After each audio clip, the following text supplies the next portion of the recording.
जय हिंद साथियों, आप सबों का बहुत बहुत स्वागत है पांडे जीएस सेंटर में।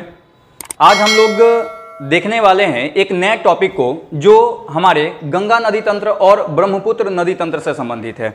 सामान्य तो तौर पे आपको पीछे बैकग्राउंड में पिक्चर बना हुआ दिखाई दे रहा होगा, लेकिन मैं उसको डिस्क्राइब करूंगा। एक्चुअली जो है सो कलर वगैरह थोड़ा सा चेंज करना था, इसलिए मैंने पिक्चर पहले बना दिया, नहीं तो मैं डायरेक्ट जो है सो आपको बना करके बताता। खैर, आप ध्यान दीजिए, सामान्य तौर पे आप जो भी कंपटीशन की तैयारी कर रहे हैं, उस कंपटीशन की तैयारी के दौरान बहुत सारे प्रश्न जो होते हैं इन नदियों से रिलेटेड होते हैं, जो आपसे एग्जाम में पूछे जाते हैं।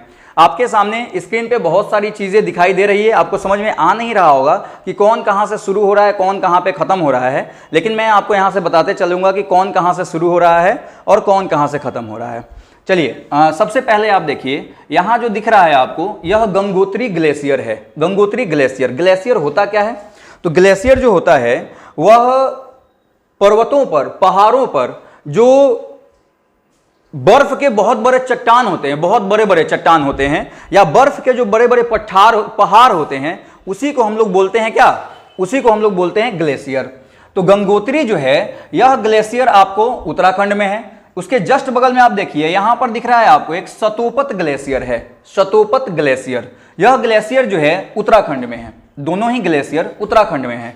सामान्य रूप से हमारे दिमाग में यह होता है कि गंगा जो है वह गंगोत्री ग्लेशियर से निकलती है, लेकिन यह बात सही नहीं है। एक्चुअली गंगा जो है बहुत आगे चल करके गंगा के रूप में नाम से जानी जाती है या गंगा बनती है। उसके पहले इन ग्लेशियरों से कुछ छोटी छोटी नदियां निकलती है। इस ग्लेशियर से कौन सी नदी निकलती है, इसको देखते हैं हम लोग। जो गंगोत्री ग्लेशियर है, इससे एकमात्र नदी निकलती है जिसको हम लोग भागीरथी कहते हैं। कौन सी नदी कहते हैं? भागीरथी नदी। यानी कि भागीरथी नदी जो है वह आपको गंगोत्री ग्लेशियर से निकलती है, जबकि शतोपत ग्लेशियर जो है यहां से दो अलग अलग नदियां निकलती हैं। शतोपत ग्लेशियर के बाएं साइड से धौली गंगा निकलती है और दाहिने साइड से विष्णु गंगा निकलती है, और यह दोनों नदियां एक जगह पर जाकर के, विष्णु प्रयाग नामक जगह पर जाकर के आपस में मिल जाती है, और उसके बाद इनकी जो धारा होती है उसका नाम अलकनंदा होता है। क्या होता है? अलकनंदा। कहां से? इस जगह से।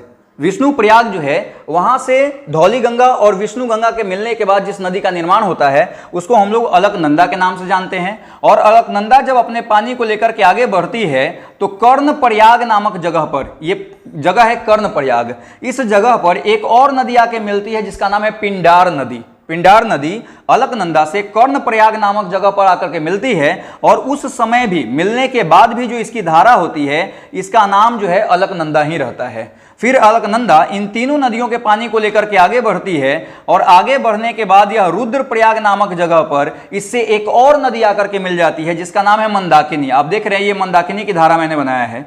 मंदाकिनी आकर के अलकनंदा से मिलती है। अब इन चारों नदियों के संयुक्त धारा का नाम भी अलकनंदा ही होता है, और अलकनंदा इन चारों नदियों के पानी को लेकर के जाती है और देवप्रयाग नामक जगह पर गंगोत्री ग्लेशियर से आ रहे भागीरथी नदी से मिल जाती है। जैसे ही ये दोनों मिलते हैं, अब यहां जिस नदी का निर्माण होता है, यानी कि इनकी जो संयुक्त धाराएं बनती है, उसी धारा का नाम है गंगा नदी। यानी अब ध्यान रखिएगा कि गंगा नदी गंगोत्री से नहीं निकलती। गंगा नदी कहां से निकलती है?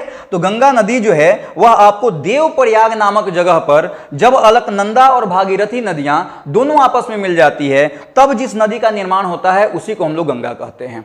ठीक है, गंगा नदी आगे चलेगा, आगे हम चर्चा करेंगे कहां पे क्या होगा। फिलहाल जैसे ही गंगा नदी आगे चलती है और आगे बढ़ने के बाद यह जब उत्तर प्रदेश में जाकर के घुसती है, तो उत्तर प्रदेश में सबसे पहले एक नदी आकर के इसके साथ मिलती है। इस नदी का नाम है रामगंगा।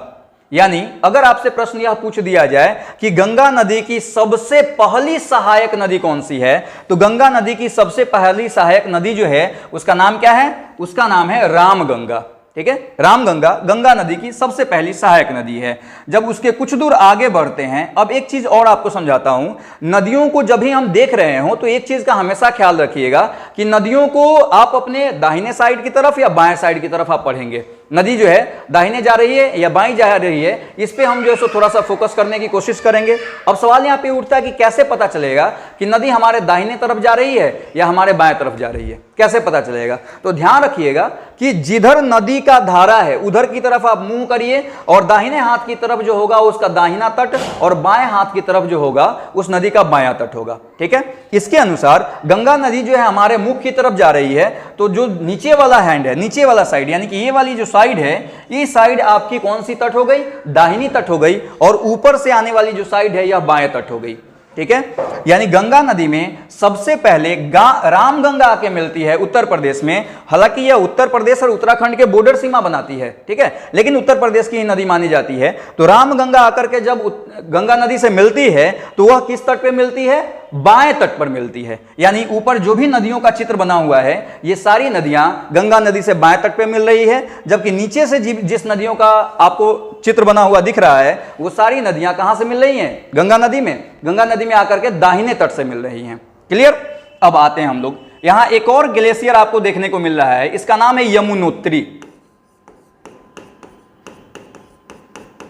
यह भी उत्तराखंड में ही स्थित है। यमुनोत्री ग्लेशियर से एक नदी निकलती है जिसका नाम है यमुना नदी, और यमुना नदी गंगा की सबसे बड़ी सहायक नदी है। ध्यान रखना है कि गंगा से मिलने वाली सबसे पहली सहायक नदी रामगंगा, लेकिन गंगा की सबसे बड़ी सहायक नदी जो होगी वह कौन हो जाएगी? यमुना हो जाएगी। यमुना की एक सबसे खास बात यह है कि यमुना में बहुत सारी ऐसी नदियां जो मालवा के पठार के तरफ से आकर के मिलती है, जिसमें सबसे पहले आके मिलती है चंबल, सिंध, बेतवा और केन। ध्यान रखिएगा, मैं सिंधु नहीं बोला, मैंने बोला सिंध। चंबल, सिंध, बेतवा और केन, ये चारों नदियां यमुना में आकर के मिलती हैं। तो ये गंगा की सहायक नदी के अंतर्गत काउंट होती है, लेकिन ये अपना जल सीधे सीधे डायरेक्ट रूप से गंगा में नहीं गिरा करके कहां गिराती है? यमुना में। और यमुना इनके पानी को लेकर के जाकर के कहां मिला देता है? गंगा में। प्रयागराज, जिसको इलाहाबाद के नाम से हम लोग आज के टाइम में जानते हैं, वहां पर गंगा और यमुना का संगम होता है। आप देखते भी होंगे कुंभ मेला वगैरह लगता है, वहां लोग स्नान करने जाते हैं। ठीक है, तो यहां ध्यान रखना है कि यमुना नदी में कौन कौन सी नदियां मिलती है? चंबल नदी, सिंध नदी, उसके बाद बेतवा, फिर केन। मैं आपको दाहिने तट पे ही दिखा रहा हूं। उसके बाद गंगा में डायरेक्ट रूप से दाहिने तट से जो मिलने वाली नदी है उसका नाम है टोन्स। हो सकता है कि देखने में आपको थोड़ा सा अटपटा लग रहा हो, लेकिन ध्यान से सुनिएगा। टोन्स नदी, आप इस पिक्चर को बना सकते हैं अपने कॉपी पे, हमेशा के लिए आपके लिए यादगार हो जाएगा। टोन्स नदी जो है सो इसका नाम है, जो गंगा नदी में दाहिने तट पर सबसे पहले आके मिलती है। उसके बाद सोन नदी आके मिलती है। आपको पाटलिपुत्रा में जाकर के गंगा और सोन का मिलन होता है, और सोन नदी अमरकंटक की पहाड़ी से निकलती है। ठीक है, तो सोन नदी जो है वह बाएं तट से आकर के गंगा में मिलने वाली अंतिम नदी हो जाती है। हालांकि छोटी छोटी बहुत सारी नदियां हैं, मैं केवल बड़ी नदियों का यहां पे चर्चा कर रहा हूं। चलिए ऊपर की तरफ आप आते हैं। आपने देखा कि रामगंगा जो है सबसे पहले गंगा में आकर के अपना पानी गिराती है, फिर जो है सो बाएं तट पर गंगोत्री आती है, यह भी पानी अपना आकर के गंगा में ही गिराती है। लखनऊ, आपने नाम सुना होगा, यह गंगोत्री नदी के तट पर ही स्थित है। उसके बाद आगे बढ़ते हैं तो गंडक नदी, यह बिहार के पश्चिम चंपारण जिले में बहने वाली नदी है, और यह नदी अपना जल जो है सो गिराती है आकर के गंगा में। फिर कोसी नदी आती है। आपको तो पता ही है कि कोसी जो है इसको बिहार का शोक कहा जाता था, क्योंकि अभी नहीं कहा जाता, कुछ चीजें बदली हैं। मैं बता रहा हूं आपको क्यों कहा जाता था। एक्चुअली होता यह था कि जो कोसी नदी है ना, यह अपने रास्ते को बदलने के लिए जानी जाती थी। और होता यह था कि लोग कहते हैं कि जब आप रात को सो रहे हैं और सुबह जब जगते तो कोसी नदी आपके खटिया के नीचे से निकल रही होती थी। ठीक है, अब देखिए ऐसा होता क्यों था कि नदी अपना रास्ता क्यों चेंज कर दी।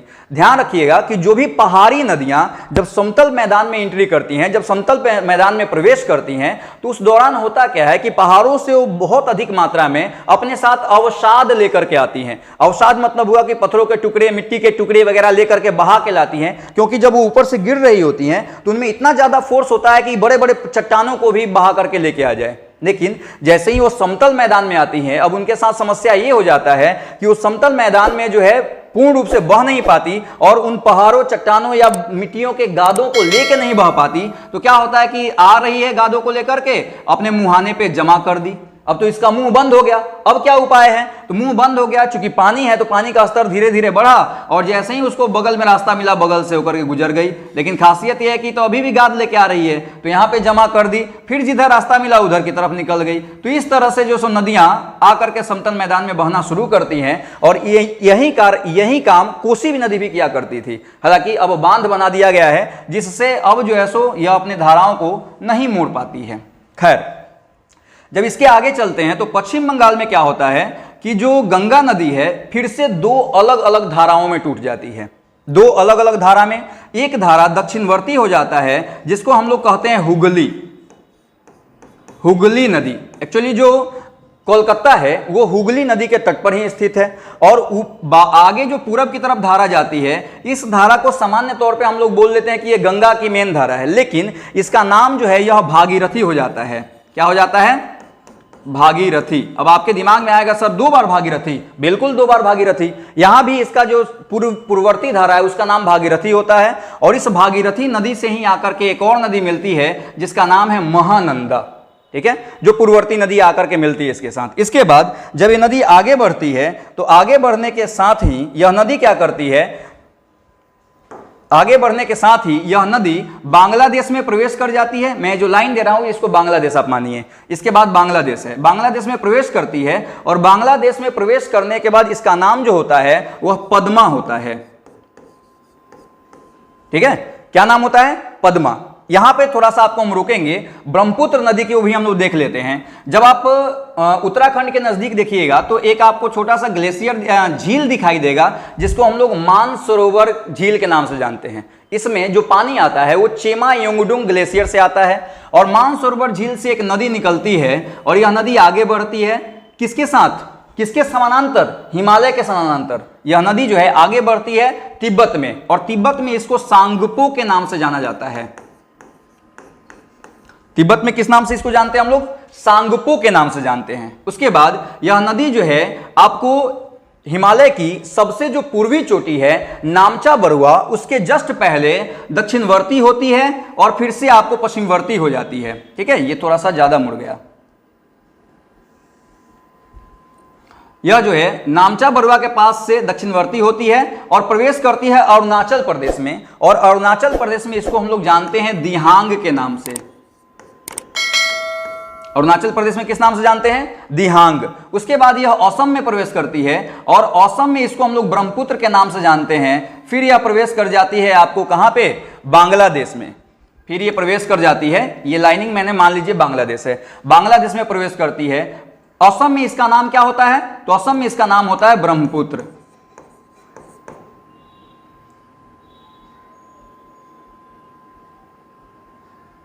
असम इसका नाम होता है ब्रह्मपुत्र। ठीक है, उसके बाद ये बांग्लादेश में प्रवेश करती है और बांग्लादेश में इस ब्रह्मपुत्र का नाम हो जाता है जमुना। ध्यान रखिएगा, मैं आपको जमुना कह रहा हूं। क्या कह रहा हूं? जमुना, यमुना नहीं। यमुना गंगा की सहायक नदी है, जबकि जमुना जो है यह भी गंगा की सहायक नदी है, बट भागीरथी पद्मावती के साइड, पद्मा के साइड से। बट ये जमुना जो है बांग्लादेश में ब्रह्मपुत्र नदी का नाम है। ठीक है, फिर दोनों आपस में आकर के मिल जाते हैं और मिलने के बाद जब इनकी संयुक्त धारा होती है, इस संयुक्त धारा का नाम भी पद्मा ही होता है। ध्यान रखिएगा, कुछ जगह आपको देखने को मिलेगा कि गंगा और ब्रह्मपुत्र की संयुक्त धारा का नाम मेघना होता है, लेकिन यह बिल्कुल गलत बात है, मेघना नहीं होता। इनकी संयुक्त धारा का नाम भी पद्मा ही रह जाता है। फिर कुछ दूर आगे बढ़ने के बाद इनसे एक और नदी आकर के मिलती है, एक और नदी आकर के इनसे मिलती है जिसका नाम होता है क्या? मेघना। और मेघना जब इनके साथ मिलती है, गंगा और ब्रह्मपुत्र की संयुक्त धारा यानी कि पद्मा के साथ जब मेघना मिलती है तो इनकी जो धारा होती है संयुक्त, उसका नाम मेघना हो जाता है। और बंगाल की खाड़ी में जो गिरती है वह वास्तव में ना गंगा गिरती है, ना पद्मा गिरती है, ना जमुना गिरती है। कौन गिरती है? मेघना गिरती है।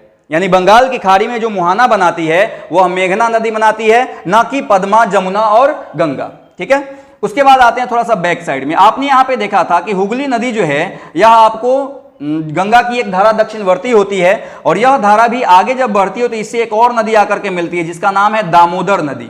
दामोदर नदी, अपने भारत की 3 नदियां दामोदर, नर्मदा और ताप्ती अपने भ्रंश घाटी में बहती हैं। अब कहिएगा भ्रंश घाटी क्या है? तो इमेजिन कीजिए कि 3 आदमी खड़े हैं, ठीक है, आप खड़े हैं, आपके एक दाहिने में एक बाएं में खड़ा है, और अचानक से आप जहां पे खड़े हैं वो वाली जमीन नीचे धंस गई, तो आपसे वो दाहिने और बाएं वाले होंगे क्या दिखाई देंगे? ऊंचाई पे दिखाई देंगे। तो जो आपके बीच का जो आपका पोर्शन नीचे धंसा है, उसी तरह से दोनों साइड से पहाड़ है और बीच वाला पोर्शन जो धंस जाता है उसी को हम लोग क्या कहते हैं? भ्रंश घाटी कहते हैं। और भ्रंश घाटी में भारत की मात्र 3 नदियां बहती है, दामोदर, ताप्ती और आपका नर्मदा। दामोदर जो है छोटा नागपुर के पठार से निकलने वाली नदी है और आपका झारखंड में बहते हुए यह पश्चिम बंगाल में प्रवेश करती है और पश्चिम बंगाल में प्रवेश करने के बाद यह हुगली नदी में जाकर के मिल जाती है।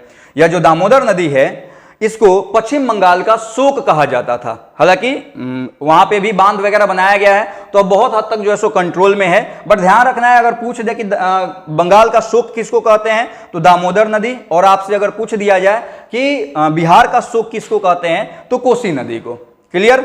हमको लगता है कि आपकी डाउट जो है सो बिल्कुल क्लियर हो गई होगी। यहां आप मैंने देखा होगा आपने कि मैं इस तरह से कुछ डालियां वगैरह बना करके नदी को गिरा रहा हूं। इसका मतलब यह है कि ये नदियां डेल्टा बनाते हुए गिर रही है। मैंने आपको ऊपर समझाया था ना कोसी नदी, तो उसी प्रकार से ये इतने समतल क्षेत्र में चले जाते हैं कि ये जो है सो मिट्टी को जमा करते हैं, जिसके कारण इसकी धारा मुड़ जाती है, इसकी धारा मुड़ जाती है, और इस स्थिति में ये जो क्षेत्र होता है ये खाली क्षेत्र हो जाता है, ये मिट्टी वाला क्षेत्र हो जाता है, उसी को हम लोग डेल्टा कहते हैं।